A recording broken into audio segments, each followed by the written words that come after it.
Hello dear students, welcome to my YouTube channel Pharma Mam. हम देख रहे हैं subject chemistry of natural products of master of pharmacy first semester. इसमें हम लोग यूनिट सेकेंड देख रहे हैं एल्कोलाइड, जिसमें आज हम लोग मॉर्फिन एल्कोलाइड के बारे में डिटेल में पढ़ेंगे।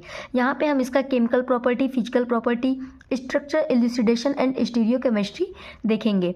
तो टॉपिक बहुत ही इंपॉर्टेंट है स्टूडेंट, आपके एग्जाम में भी पूछा जा सकता है और बहुत बार पूछा जा चुका है। तो यहाँ पे बिल्कुल कंसंट्रेट होकर लेक्चर को आप देखिएगा, लेक्चर स्किप मत कीजिएगा। तो आइए लेक्चर को स्टार्ट करते हैं। तो मॉर्फिन के बारे में हम लोगों ने इसी सब्जेक्ट के फर्स्ट यूनिट में पढ़ रखा है। देखिए यहाँ पे हमने पढ़ा था drug affecting the central nervous system, morphine alkaloid. तो यदि आप फर्स्ट यूनिट देखे होंगे तो ऑलरेडी आपको थोड़ा थोड़ा चीज़ें समझ में आएंगी, और यदि आप नहीं देखें तो कोई बात नहीं है, हम यहाँ पे भी अच्छे से पढ़ेंगे, ठीक है। तो मॉर्फिन के बारे में हम लोग पहले इसके इंट्रोडक्शन को देखते हैं। फर्स्ट पॉइंट कह रहा है morphine is highly potent opiate analgesic drug. तो ये एक ओपिएट एनाल्जेसिक ड्रग होता है। एनाल्जेसिक ड्रग मीन्स होता है पेन रिलीविंग ड्रग, ठीक है। सेकेंड पॉइंट कह रहा है it act directly on the central nervous system to relieve pain. तो अभी मैंने बताया कि ये पेन को रिलीव करता है, और ये जो ड्रग होता है वो डायरेक्टली हमारे सेंट्रल नर्वस सिस्टम पे वर्क करता है, एक्ट करता है, ठीक है। पॉइंट थर्ड है morphine extracted from the unripe but fully grown capsule of पेपेवर somniferum.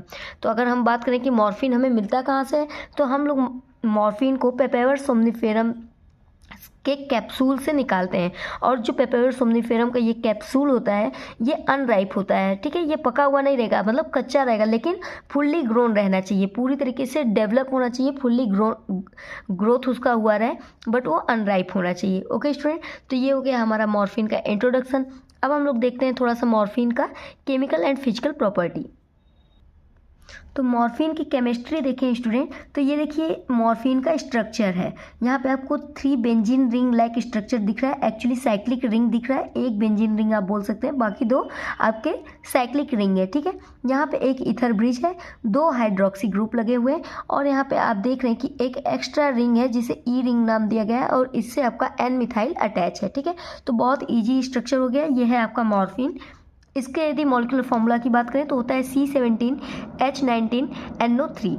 बहुत इजी है, C17H19NO3 इसका आपका मॉलिक्यूलर फॉर्मूला हो गया। मॉलिक्यूलर वेट इसका होता है 285.34 ग्राम पर मोल। बॉइलिंग पॉइंट इसका 190 डिग्री सेल्सियस होता है, और मेल्टिंग पॉइंट 255 डिग्री सेल्सियस होता है। ये हो गया इसका केमिकल प्रॉपर्टी स्टूडेंट, ठीक है। स्ट्रक्चर यदि बोले तो हम बहुत ईजी वे में इसे ड्रॉ कर सकते हैं। देखिए पहले आपको क्या करना है, 3 रिंग बनाना है, ठीक है। अभी आगे हम लोग पढ़ेंगे कि इस 3 रिंग्स को क्या कहते हैं, ठीक है। तो आपको देखिए एक रिंग बना ली है, तो अब दूसरा यहीं से बना लो, इसके कॉर्नर से एक और रिंग बना लो। अब नेक्स्ट रिंग इस कॉर्नर से बनाना है, ठीक है। कितना ईजी है, देखिए हो गया, इतना बना लिया आप। पहला आपका रहना है क्या, बेंजीन रिंग। दूसरे रिंग में कुछ भी नहीं है, कोई बॉन्ड नहीं है। तीसरे रिंग में स्टूडेंट यहाँ पे एक डबल बॉन्ड है, ठीक है। नेक्स्ट हमारा यहाँ पे आता है ईथर ब्रिज। तो ईथर ब्रिज कैसे बनेगा, यहाँ पे एक ऑक्सीजन लाइए, इधर अटैच करा दीजिए, इधर अटैच करा दीजिए, ठीक है।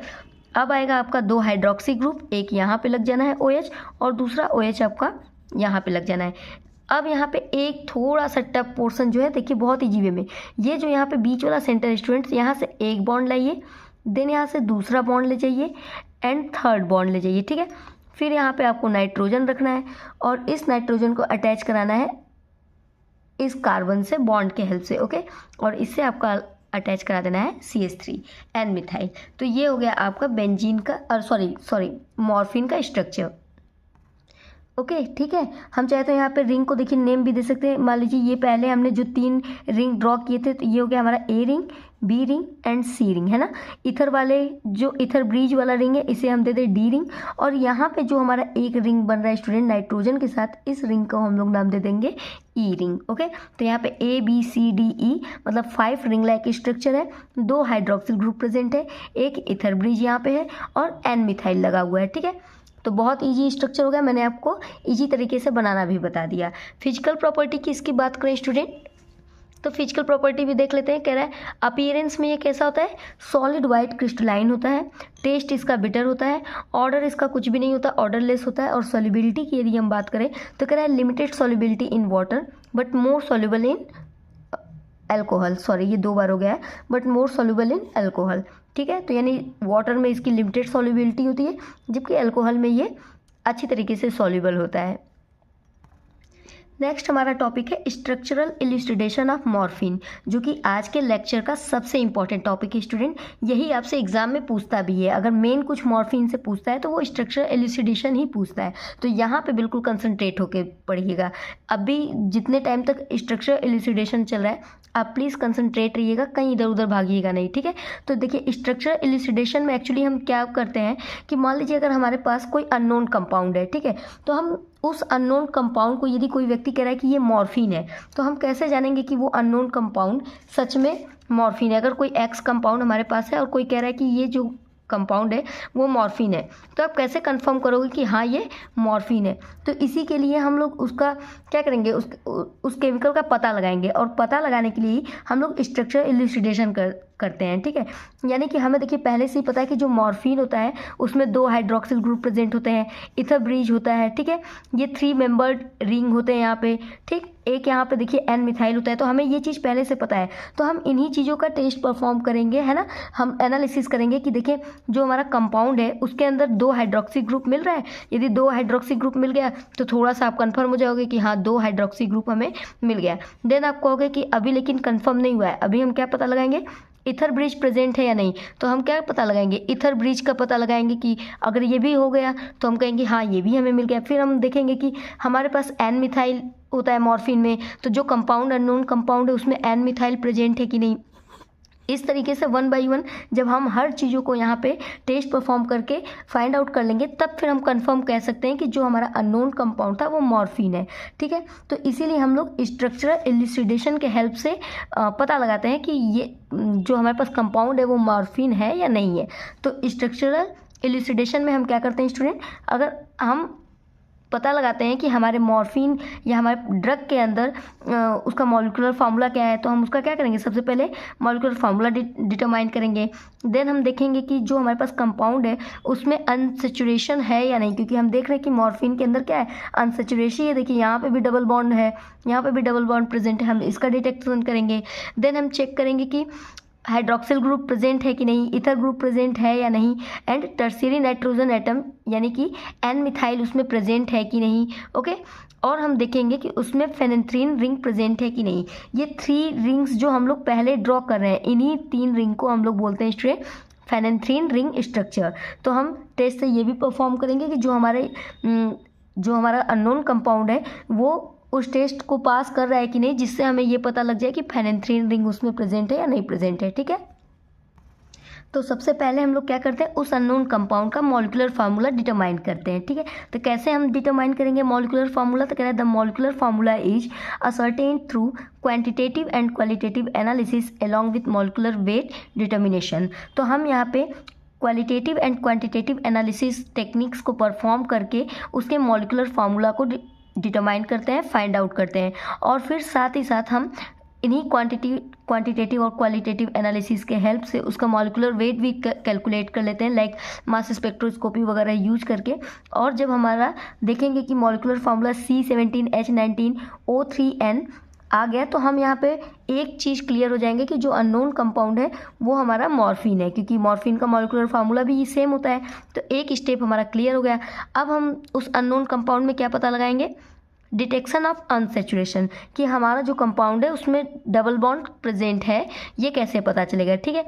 तो कह रहा है कि the presence of a double bond is indicated by the formation of dihydromorphine upon catalytic hydrogenation. तो देखिए जो अननोन कंपाउंड रहेगा उसका हम क्या करेंगे, यहाँ पे डाईहाइड्रोजिनेशन कराते हैं, ठीक है, हम उसका हाइड्रोजिनेशन कराते हैं। जब हाइड्रोजिनेशन हम कराएंगे स्टूडेंट तो हमें मिल जाता है डाईहाइड्रोमॉर्फिन। यदि वो अननोन कंपाउंड डाईहाइड्रोमॉर्फिन को बना दे रहा है तो इससे हम कंफर्म हो जाते हैं कि जो हमने अननोन कंपाउंड लिया था वो हमारा मॉर्फिन था, ठीक है। तो यहाँ पे हम क्या करेंगे, देखिए होता क्या, क्योंकि हमारा मॉर्फिन जो होता है वो हाइड्रोजिनेशन यानी पीडी की प्रेजेंस में डाईहाइड्रोमॉर्फिन का फॉर्मेशन करता है। तो यदि हमारा अननोन कंपाउंड भी मॉर्फिन रहेगा तो वो हाइड्रोजिनेशन के दौरान डाईहाइड्रोमॉर्फिन का फॉर्मेशन करेगा, जिससे कि हमारा सेकेंड स्टेप भी क्लियर हो जाएगा कि हाँ जो हमारा अननोन कंपाउंड है वो मॉर्फिन के 2 चीज़ों को पास कर गया, ठीक है। नेक्स्ट हम क्या करेंगे, हम पता लगाएंगे कि हमारे उस अननोन कंपाउंड के अंदर हाइड्रोक्सिल ग्रुप प्रेजेंट है और इथर ग्रुप प्रेजेंट है या नहीं। देखिए हम लोग तो पहले से ही जानते हैं कि मॉर्फिन के अंदर 2 हाइड्रोक्सिल ग्रुप होते हैं, है ना। तो हम लेकिन उस अननोन कंपाउंड का कैसा पता लगाएंगे कि उस अननोन कंपाउंड में हाइड्रोक्सिल ग्रुप प्रेजेंट है या नहीं प्रेजेंट है। तो उसके लिए हम क्या करेंगे, जो हमारा अननोन कंपाउंड है उसको हम लोग क्या कराते हैं, एसिटाइलेशन कराते हैं, ठीक है। तो यानी कि होता क्या है यहाँ पे कि देखिए मॉर्फिन क्या होता है, वो एसाइलेशन के बाद आपका डाई एसिटाइल मॉर्फिन बना लेता है, ठीक है।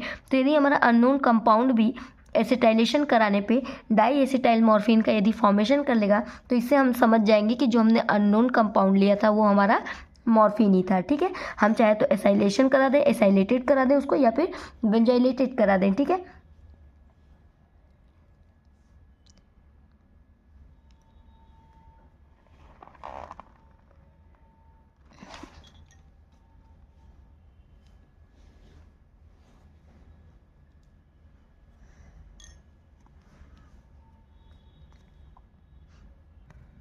देखिए स्टूडेंट, यदि आप मन लगा के पढ़ रहे होंगे तो आपके मन में ये जरूर क्वेश्चन आना चाहिए कि मैम मॉर्फिन के स्ट्रक्चर में तो 2 तरीके का हाइड्रोक्सिल ग्रुप प्रेजेंट है। ये आपका है फिनोलिक हाइड्रोक्सिल ग्रुप, है ना, और ये वाला जो है आपका वो अल्कोहलिक है, क्योंकि ये बेंजीन रिंग से लगा हुआ है। तो ये हमारा फिनोलिक हो गया और ये अल्कोहलिक हो गया। तो आप बोलोगे कि मैम हम ये कैसे पता लगाएंगे कि जो 2 हाइड्रोक्सिल ग्रुप प्रेजेंट है वो अल्कोहलिक है या फिनोलिक है।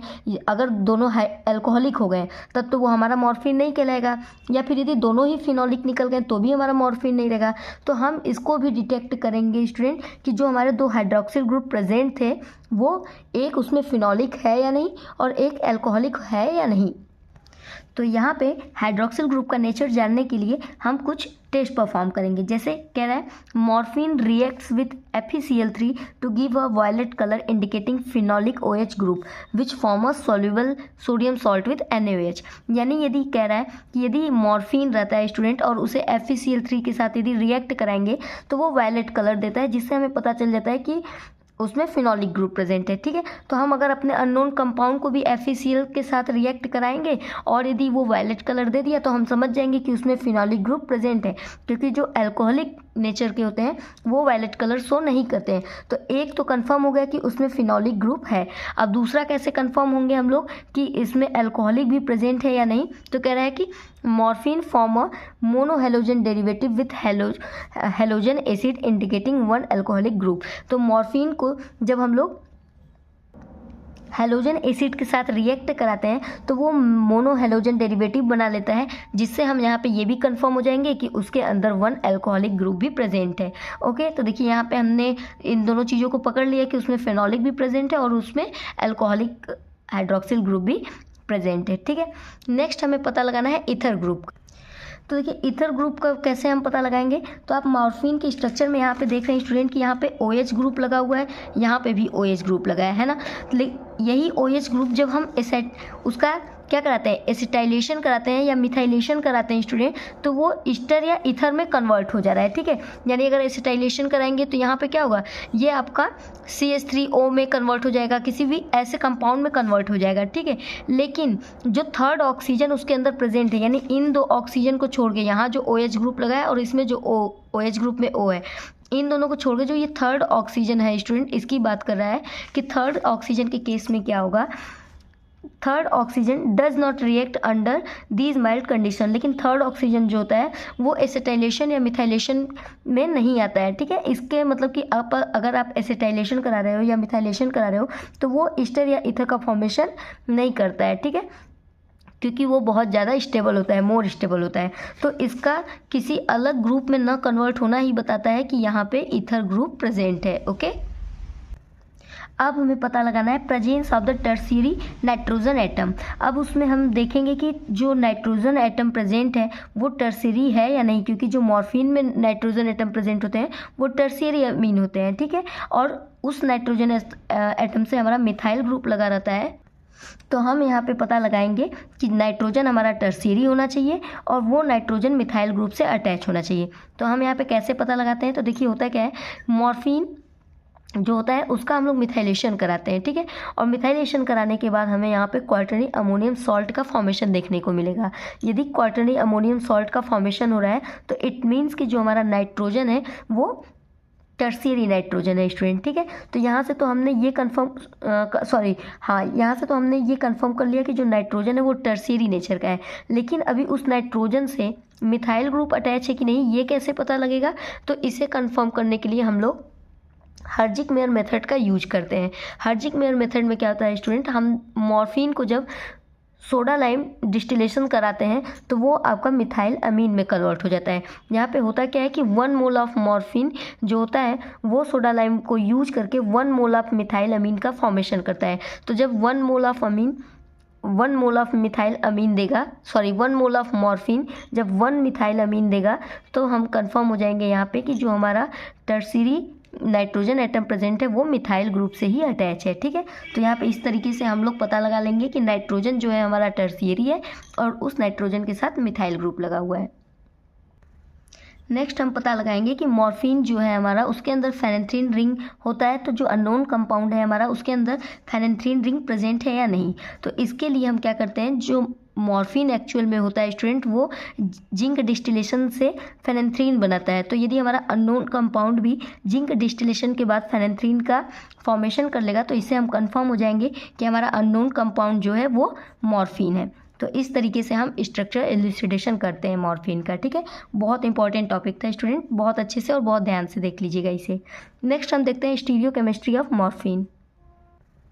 स्टीरियोकेमिस्ट्री के अंदर हम लोग जो हमारा मॉलिक्यूल्स होता है उसके स्पेशियल अरेंजमेंट को देखते हैं, उसके 3D शेप को देखते हैं स्टूडेंट। तो यहाँ पे ये मॉर्फिन का स्ट्रक्चर है, कह रहा है the morphine molecule has 5 chiral carbon centre, means they have 4 different groups attach to them. तो कायरल सेंटर आप जानते होंगे, ऐसा कार्बन एटम जिससे अटैच जो ग्रुप होते हैं या एटम्स होते हैं वो सभी डिफरेंट होते हैं, ठीक है। तो ये हमारा क्या हो गया, कायरल कार्बन इसको बोलते हैं। तो जो मॉर्फिन का स्ट्रक्चर होता है इसके अंदर हमारे पास 5 कायरल सेंटर होते हैं, ठीक है। यानी कि ऐसे 5 कार्बन है जहाँ पे चारों एटम्स जो उस कार्बन से अटैच है वो सभी डिफरेंट होंगे, ठीक है। तो यहाँ पे मैंने देखिए स्ट्रक्चर में हाईलाइट कर दिया है, ये आपका 5th नंबर का कार्बन 6, 13, 14 एंड 9 जो रेड कलर से यहाँ पे रिप्रेजेंट किया गया है स्टूडेंट, ये सभी आपके कायरल कार्बन है और ये आपका मॉर्फिन का स्ट्रक्चर हो गया। नेक्स्ट पॉइंट है the chiral centre are C5, C6, C9, C13 and C14। तो ये सभी कार्बन आपके कैसे हैं, कायरल सेंटर रखते हैं और ये एस कॉन्फ़िगरेशन के होते हैं। C6 जो है वो भी एस कॉन्फ़िगरेशन का है, C9 आपका आर कॉन्फ़िगरेशन है, C13 एस कॉन्फ़िगरेशन है एंड C14 आपका आर कॉन्फ़िगरेशन का होता है। ओके, नेक्स्ट पॉइंट है the morphine structure is non planar, its atom are arranged in a specific complex 3D shape due to 5 asymmetric carbon. Same वही चीज़ बोल रहा है कि जो मॉर्फिन का स्ट्रक्चर होता है वो नॉन प्लेनर होता है, क्योंकि इसमें जो 3D शेप इसका होता है स्टूडेंट, यहाँ पे इसके असिमेट्रिकल कार्बन के कारण होता है, क्योंकि यहाँ पे 5 आपके कायरल सेंटर प्रेजेंट होते हैं। नेक्स्ट पॉइंट है due to 5 stereogenic centre morphine exist 32 stereo isomeric form. तो यहाँ पे 5 कायरल सेंटर होने की वजह से मॉर्फिन के टोटल स्टीरियो आइसोमर जो बनते हैं वो 32 होता है स्टूडेंट। इसे कैलकुलेट करने का फॉर्मूला होता है 2 to the power n। n आपका कितना होता है, नंबर ऑफ कायरल सेंटर। तो मॉर्फिन में टोटल 5 नंबर है, इसलिए 2 के पावर 5 कर देंगे और 32 आएगा, जिससे हमें पता चलता है कि मॉर्फिन के टोटल जो 5 कायरल सेंटर है वहाँ से हमें 32 स्टीरियो आइसोमर देखने को मिलता है। अगला टॉपिक है हमारा synthesis of morphine. Important topic है स्टूडेंट, तो ध्यान से यहाँ पे देखिएगा। मॉर्फिन के सिंथेसिस के लिए हमें पहले 2 रिएक्टेंट की ज़रूरत पड़ेगी। तो फर्स्ट रिएक्टेंट है हमारा 3,4-डाइमिथॉक्सीफेनिल एसिटिक एसिड और दूसरा जो रिएक्टेंट है हमारा वो है M-मिथॉक्सीफेनिल इथाइलामीन। इन दोनों का आपस में कंडेंसेशन कराएंगे, जिससे यहाँ पे 1 मॉलिक्यूल ऑफ वाटर लॉस हो जाएगा। ठीक है, कैसे निकलता है ये वाटर यहाँ से, तो देखिए इस अमीन ग्रुप से एक हाइड्रोजन निकलेगा और यहाँ जो कार्बोक्सिलिक एसिड है यहाँ से निकलता है OH, तो ये H2O के फॉर्म में बाहर निकल जाएगा और फर्दर यहाँ से ये रिंग आएगा, इसमें अटैच हो जाएगा। ओके, तो देखिए यहाँ पे बेंजीन रिंग, इससे OCH3 जैसे लगा था वैसे। देन आपका ये वाला जो कार्बन है ये हो गया आपका CH2, यहाँ पे अभी बचा CO है ना, यहाँ से OH निकल गया तो यहाँ पे क्या बचा, CO बचा, तो ये हो गया आपका CO। देन हम यहाँ पे इसे अटैच करा दिए NH, यहाँ से एक हाइड्रोजन निकल चुका है तो यहाँ पे एक H बचा तो NH। देन आपका बिल्कुल same CH2 and this benzene ring OCH3। तो ये हमारा फर्स्ट इंटरमीडिएट यहाँ पे मिल गया। देन फर्स्ट इंटरमीडिएट का हम लोग यहाँ पे POCl3 से रिएक्शन कराएंगे। यहाँ पे टेम्परेचर रहता है 140 डिग्री सेल्सियस, जिससे कि हमारा साइक्लाइजेशन हो जाता है। साइक्लाइजेशन कैसे होगा स्टूडेंट? तो यहाँ पे देखिए ऑलरेडी यहाँ पे भी वाटर मॉलिक्यूल लॉस करेगा। एक हाइड्रोजन यहाँ से निकलता है, ऑक्सीजन यहाँ से निकलेगा स्टूडेंट, और इस बेंजीन रिंग के पास जो हाइड्रोजन होता है, एक हाइड्रोजन यहाँ से निकलेगा, जिससे कि ये कार्बन फर्दर यहाँ पे बॉन्ड फॉर्मेशन कर लेगा और हमें साइक्लाइजेशन देखने को मिल जाएगा। आफ्टर साइक्लाइजेशन हमें यहाँ पे सेकेंड इंटरमीडिएट मिल गया स्टूडेंट, और ये देखिए यहाँ पे क्या हो गया, साइक्लिक फॉर्मेशन हो गया। ओके, अब हम इसका यहाँ पे कराते हैं reduction with the help of NaHg and alcohol. यहाँ पे जब रिडक्शन कराते हैं स्टूडेंट, तो देखिए ये जो नाइट्रोजन एटम है, यहाँ का ये बॉन्ड टूटेगा और यहाँ पे इसके साथ हाइड्रोजन लग जाएगा। तो यानी रिडक्शन में क्या होता है, एडिशन ऑफ हाइड्रोजन, तो बॉन्ड यहाँ से ब्रेक करेगा और यहाँ पे हमने हाइड्रोजन ऐड कर दिया, तो यहाँ पे हो गया हमारा रिडक्शन और मिल गया हमें थर्ड इंटरमीडिएट। थर्ड इंटरमीडिएट का हम लोग कराते हैं मिथाइलेशन, यानी एडिशन ऑफ मिथाइल ग्रुप। तो ये मिथाइल ग्रुप कहाँ पे जाके अटैच करेगा, जब हम मिथाइल आयोडाइड से अपने थर्ड इंटरमीडिएट को रिएक्ट कराते हैं, तो देखिए यहाँ के हाइड्रोजन एटम को रिप्लेस करके यहाँ पे मिथाइल ग्रुप आपका लग जाता है, जिससे हमें मिल गया यहाँ पे फोर्थ इंटरमीडिएट। अब इस फोर्थ इंटरमीडिएट को हम लोग रिएक्ट कराते हैं सोडियम से in the presence of ethanol, और इसे हम लोग बोलते हैं बिर्च रिडक्शन। तो यहाँ पे होता है क्या स्टूडेंट कि देखिए ये जो हमारा बेंजीन रिंग है, यहीं पे हमारा बॉन्ड जो होता है वो ब्रेक करता है और हाइड्रोजन का एडिशन हो जाता है। तो यहाँ पे दो बॉन्ड ऐसे तीन बॉन्ड होते हैं, जिसमें से हमारे दो बॉन्ड क्या हो जाएंगे, ब्रेक कर जाएंगे और हाइड्रोजन एटम इन कार्बन के पास आ जाएगा। तो फाइनली हमारा कुछ इस तरीके का फिफ्थ इंटरमीडिएट मिल जाएगा। यहाँ पे देखिए ये बेंजीन रिंग था, अब लेकिन यहाँ पे केवल एक सिंगल बॉन्ड बचा है, तो यहाँ पे केवल अनसैचुरेशन एक प्रेजेंट है। ठीक है, फर्दर हम इसको रिएक्ट कराते हैं डाइल्यूट हाइड्रोक्लोरिक एसिड से। जब यहाँ पे HCl से रिएक्ट कराते हैं स्टूडेंट, तो यहाँ पे एक रिंग फॉर्मेशन हमें देखने को मिलेगा, जो कि फेनेंथ्रीन लाइक स्ट्रक्चर का फॉर्मेशन करता है। ठीक है, यहाँ पे होता क्या है, देखिए यहाँ पे जो ये कार्बन है, यहाँ से यदि हम नंबरिंग करें 1 2 3 4 5 6, तो यही 6 कार्बन आपस में मिलके यहाँ पे ये साइक्लिक रिंग का फॉर्मेशन करते हैं। ठीक है, और ये NCH3 जो है, N मिथाइल जो है, वो आउटर साइड आ जाता है, तो ये यहाँ पे आपको एक रिंग लाइक स्ट्रक्चर देखने को मिलता है। ठीक है, और साथ ही साथ यहाँ पे ग्रुप कन्वर्जन भी देखने को मिलता है। तो यहाँ पे जो देखिए मिथॉक्सी ग्रुप लगा हुआ है, OCH3 लगा हुआ है, ये कन्वर्ट हो जाता है आपका हाइड्रोक्सिल ग्रुप में, OH में। तो ध्यान दीजिएगा, ऊपर वाला जो यहाँ पे मिथॉक्सी ग्रुप है वो कन्वर्ट हो जाएगा OH ग्रुप में, और जबकि नीचे वाला जो मिथॉक्सी ग्रुप है स्टूडेंट, ये कन्वर्ट हो जाता है आपका कीटोन ग्रुप में। ओके, यहाँ पे डाइल्यूट HCl के साथ रिएक्ट कराने के बाद हमारा यहाँ पे यानी एक रिंग फॉर्मेशन हो गया। यहाँ पे जो मिथॉक्सी ग्रुप था वो हाइड्रोक्सिल ग्रुप में कन्वर्ट हो गया, और यहाँ वाला मिथॉक्सी ग्रुप कीटोन ग्रुप में कन्वर्ट हो गया, और यहाँ पे हमें एक डबल बॉन्ड देखने को मिलता है। देन हम कराएंगे इस सिक्स्थ इंटरमीडिएट का रिंग क्लोजन। रिंग क्लोजन में स्टूडेंट यहाँ पे इथर ब्रिज का फॉर्मेशन होगा, यहाँ से H निकल जाता है, ये हाइड्रोजन जो है यहाँ से निकल जाता है। ओके, और ये ऑक्सीजन के साथ यहाँ से एक बॉन्ड फॉर्मेशन देखने को मिलेगा, जिससे कि यहाँ पे आपका इथर ब्रिज का फॉर्मेशन हो जाता है। देन हम इसको रिएक्ट कराते हैं LiAlH4 से, यानी रिडक्शन कराएंगे लिथियम एल्युमिनियम हाइड्राइड से, और ब्रोमिनेशन कराते हैं। ठीक है, तो इससे हमें यहाँ पे क्या देखने को मिलता है स्टूडेंट, जो हमारा यहाँ पे कीटोनिक ग्रुप है वो कन्वर्ट हो जाता है, देखिए हाइड्रोक्सिल ग्रुप में, यानी यहाँ पे आपका आ जाएगा OH ग्रुप। ठीक है, तो यहाँ पे रिडक्शन से क्या आया, हमारा इस कीटोन ग्रुप को हमने कन्वर्ट कर दिया OH ग्रुप में, और यहाँ पे जो अभी हमें ये कंपाउंड मिला है, इसे हम लोग बोलते हैं कोडीन। कोडीन को जब हम फर्दर रिएक्ट कराते हैं इथेनॉल एंड एसिड से, HCl एसिड से, तो यहाँ पे हमारा डीमिथाइलेशन होता है। डीमिथाइलेशन मतलब रिमूवल ऑफ मिथाइल ग्रुप। तो यहाँ से CH3 रिमूव होगा और हाइड्रोजन जाके लग जाता है। तो यहाँ पे ये याद रखिएगा कि जो डीमिथाइलेशन होता है स्टूडेंट, तो मिथाइल ग्रुप जो निकलेगा वो यहाँ से रिमूव होता है। ओके, न कि N से लगे हुए CH3 से। तो आप डीमिथाइलेशन में ध्यान दीजिएगा कि यहाँ से मिथाइल ग्रुप हमें निकालना है, और इसके प्लेस पे हमारा यहाँ पे हाइड्रोजन एटम आके लग जाएगा, जिससे कि 2 हाइड्रोक्सिल ग्रुप बन जाएगा, और ये हमारा फाइनल प्रोडक्ट दे देगा मॉर्फिन। तो मॉर्फिन का स्ट्रक्चर जैसा कि हम जानते हैं कि उसमें फेनेंथ्रीन रिंग प्रेजेंट होता है, 2 हाइड्रोक्सिल ग्रुप प्रेजेंट होते हैं, एक यहाँ पे देखिए आपका इथर ब्रिज हो गया और N मिथाइल हो गया। तो ये हमारा फाइनली यहाँ पे मॉर्फिन बन गया। होप कि आपको अच्छे से समझ में आया होगा। आइए इसका स्क्रीनशॉट ले लेते हैं। Page number 19,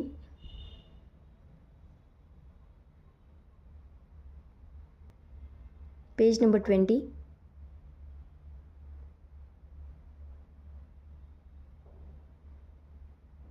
page number 21,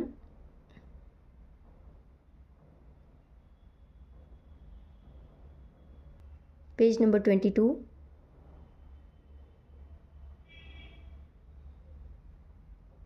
and page number 23। Hope student कि आपको लेक्चर बहुत अच्छे से समझ में आएगा। मिलते हैं हम लोग नेक्स्ट वीडियो में, तब तक के लिए tata bye bye, keep supporting.